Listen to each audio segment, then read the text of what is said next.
Imagine carrying a rechargeable battery in your pocket, but it only lasts a few seconds. That's ATP. Every time your muscle contracts, it discharges, and your body has to rebuild it instantly. As athletes, our job is exactly this, turning food into fuel millions of times a day. After a carb-rich meal, glucose floods into your bloodstream. The liver stores part of it as glycogen, and muscles do the same, for their own private stash of high-octane energy.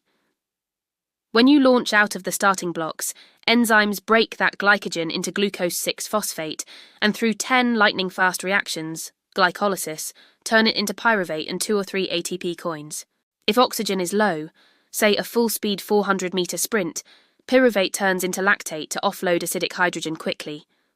Once you stop, lactate travels back to the liver, turns into glucose, and the cycle begins again. It's called the Cori cycle. When oxygen is available, like on a long uphill ride or slow run, pyruvate enters the mitochondria, sheds a carbon and becomes acetyl-CoA. This kicks off the big show. Krebs cycle, electron transport chain, and over 30 ATP coins per glucose molecule. But there's a limit. Glycogen stores run out after about 2 hours of effort. That's when your body hands the baton to a slower but abundant fuel, fat. Triglycerides, fat droplets stored under your skin and inside your muscles, break down when catecholamines spike from long training, fasting or stress. Lipase splits them into glycerol and free fatty acids, which hitch a ride on albumin to the muscle. There, carnitine taxis them into mitochondria. Beta oxidation slices the fat chains into carbon pairs, each creating NADH, FADH2, and more acetyl-CoA to feed the Krebs cycle. The result? Dozens of ATP units per fat molecule, enough to fuel you for days, as long as you go slow and keep a spark of carbs burning, because fats burn in the flame of carbohydrates. Without oxaloacetate, acetyl-CoA piles up, and the liver diverts it into ketones, backup fuel for brain and heart. What about protein? It's not meant for energy. It's building blocks, enzymes, hormones, antibodies.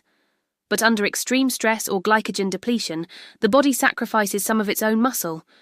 Amino acids get oxidized, carbon goes to Krebs or gluconeogenesis, nitrogen becomes urea.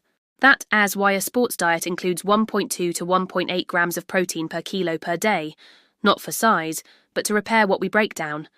Put it all together and you get metabolic flexibility. At the start line, you tap into glycogen like a turbo.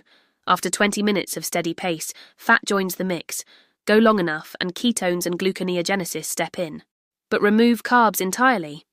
Your peak power drops by 50%. No spark, no fire, even your fat engine stalls. So fueling becomes a tactical art. Load up on carbs, 7 to 10 grams per kilo, before key workouts. Train your fat metabolism with long, slow sessions, but always keep a 30-degree gel nearby to keep Krebs running. Support your protein turnover daily, so your body builds, not breaks. In the end, the way you time and balance these 3 macronutrients decides how much energy you will have the next time your coach shouts, 3, 2, 1, go.